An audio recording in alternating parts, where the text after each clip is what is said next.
ಕಾಸರಗೋಡಿನ ಹಿಂದೂ ಹುಲಿ ಎಂದೇ ಖ್ಯಾತಿಯಾಗಿದ್ದ ಜ್ಯೋತಿಷ್ ಸಾವಿಗೆ ನ್ಯಾಯ ಸಿಗುವವರೆಗೆ ಬಿಜೆಪಿ ಸಭೆ ನಡೆಯಲು ಬಿಡುವುದಿಲ್ಲ ಎಂದು ಜ್ಯೋತಿಷ್ ಬೆಂಬಲಿಗರು ಮಂಜೇಶ್ವರದ ಬಿಜೆಪಿ ಕಾರ್ಯಕರ್ತರ ಸಭೆಯಲ್ಲಿ ಆಕ್ರೋಶ ವ್ಯಕ್ತಪಡಿಸಿದ ಘಟನೆ ನಡೆದಿದೆ. ಮಂಜೇಶ್ವರದಲ್ಲಿ ಬಿಜೆಪಿ ಕಾರ್ಯಕರ್ತರ ಸಭೆ ನಡೆಯುತ್ತಿದ್ದ ಸಭಾಂಗಣಕ್ಕೆ ನುಗ್ಗಿದ ಜ್ಯೋತಿಷ್ ಬೆಂಬಲಿಗರು ಹಿಂದೂ ನಾಯಕ ಜ್ಯೋತಿಷ್ ಸಾವಿಗೆ ನ್ಯಾಯ ಸಿಗುವವರೆಗೆ ಬಿಜೆಪಿ ಸಭೆ ನಡೆಯಲು ಬಿಡಲ್ಲ ಎಂದು ಆಕ್ರೋಶ ವ್ಯಕ್ತಪಡಿಸಿದರು.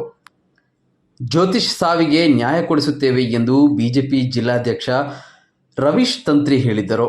ಆದರೆ ಜ್ಯೋತಿಷ್ ಸಾವಿನ ವಿಚಾರದಲ್ಲಿ ಒಂದು ತೀರ್ಮಾನ ಕೈಗೊಳ್ಳದೆ ಬಿಜೆಪಿಯು ಯಾವ ಸಭೆಯನ್ನು ನಡೆಯಲು ಬಿಡುವುದಿಲ್ಲ ಎಂದು ಕಾರ್ಯಕರ್ತರು ಹಠ ಹಿಡಿದರು.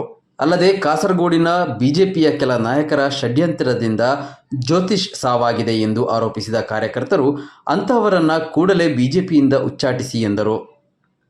ಜ್ಯೋತಿಷ್ ಸಾವಿಗೆ ನ್ಯಾಯ ಸಿಗುವವರೆಗೂ ಬಿಜೆಪಿಗರ ಸಭೆ ನಡೆಯಲು ಕಾಸರಗೋಡು ಜಿಲ್ಲೆಯಲ್ಲಿ ಬಿಡಲ್ಲ ಎಂದು ಎಚ್ಚರಿಕೆ ನೀಡಿದ್ದಾರೆ. ಸದ್ಯ ಜ್ಯೋತಿಷ್ ಬೆಂಬಲಿಗರ ಆಕ್ರೋಶ ಕಾಸರಗೋಡು ಬಿಜೆಪಿಗೆ ನುಂಗಲಾರದ ತುತ್ತಾಗಿ ಪರಿಣಮಿಸಿದೆ. ಬಿಜೆಪಿ ಸಭೆ ನಡೆಯಬೇಕಾದರೆ ಜ್ಯೋತಿಷ್ ಸಾವಿನ ವಿಚಾರದಲ್ಲಿ ತೀರ್ಮಾನ ಆಗಬೇಕು. ಈ ತೀರ್ಮಾನ ಆಗುವವರೆಗೆ ಬಿಜೆಪಿಗೆ ಭಾರೀ ಹಿನ್ನಡೆ ಸಾಧ್ಯತೆ. ಕಾಸರಗೋಡು ಲೋಕಸಭಾ ಅಭ್ಯರ್ಥಿ ಎಂಎಲ್ ಅಶ್ವಿನಿ ಅವರು ಗೆಲುವಿನ ಪ್ರಯತ್ನ ಪಡುತ್ತಿದ್ದಾರೆ.